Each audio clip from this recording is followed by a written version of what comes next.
We didn't look into the reason why they were good or outstanding. Right. With the remaining percentage of homes that are rated inadequate or requires improvement is the wording that they use. We didn't have any that were rated poor. In every case, it was related to how the facility was managed, not in relation to the condition or structure of the facility. I see. So you're focusing, as it were, on the other 23%. Yes. So if I've understood this right, you're saying that the 23% which weren't good or outstanding is 33%. It is 33%. Yes. Sorry. The 33% is the reason why they were not good or outstanding is of management. That's correct.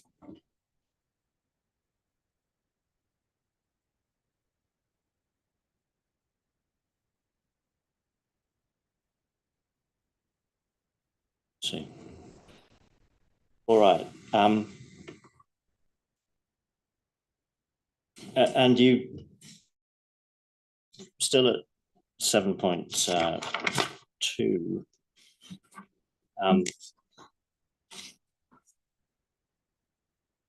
You refer there to the Essex,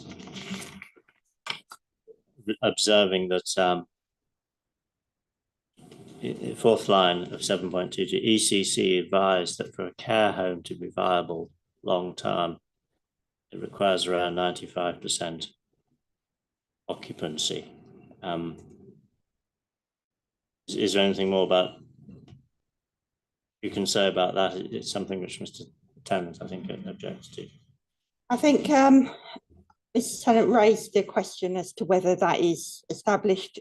That was a view given to us by Essex County Council, who are the lead authority for adult social care in this area. We do not have the expertise to critique that figure.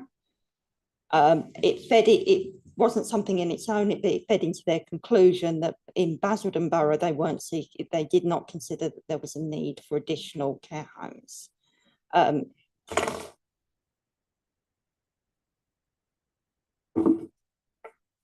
All right. Now, the other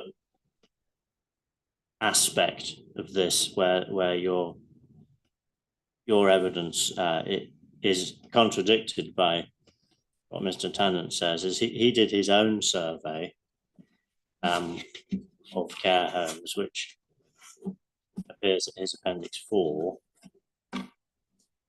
showing limited vacancies and in most cases reported waiting lists. Now, as I understand it, that survey was not of the same care homes as yours, because you were looking at all the care homes in the borough, and Mr. Tennant's Appendix 4, he's looking at all the care homes in the catchment area of the appeal site. So yes, some of them are to the north in Chelmsford and outside of, is that your understanding? Yes, my understanding is 5 of the homes are outside of the borough. Yeah. Predominantly in Brentwood.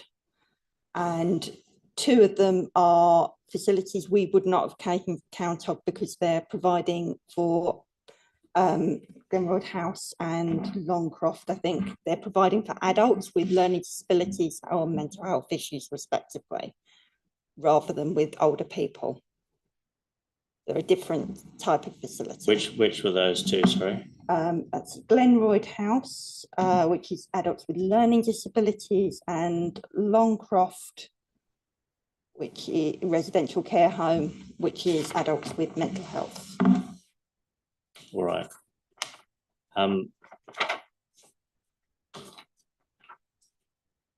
Not directly comparable then.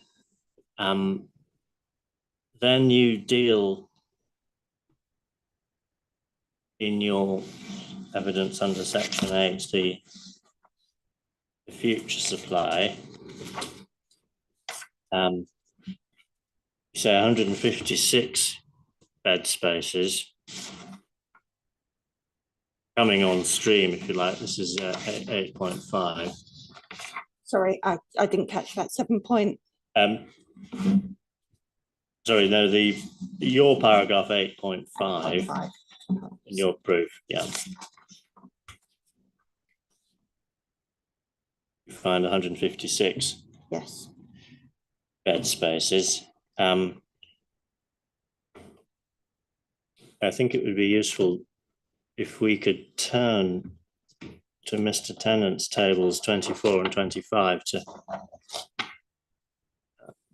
understand the difference between you on this. That's at his page 61, 62.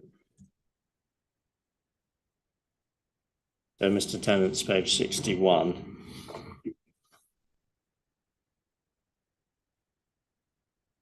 Yes.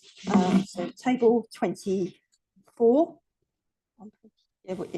Yeah, so table 24, Mr. Tennant has set out there all of the applications since July 20. Yes. Care bed spaces. And then the summary of supplies in the table 25. But the difference between you really is in respect of, on table 24, Gill Grove, which is the 1, 2,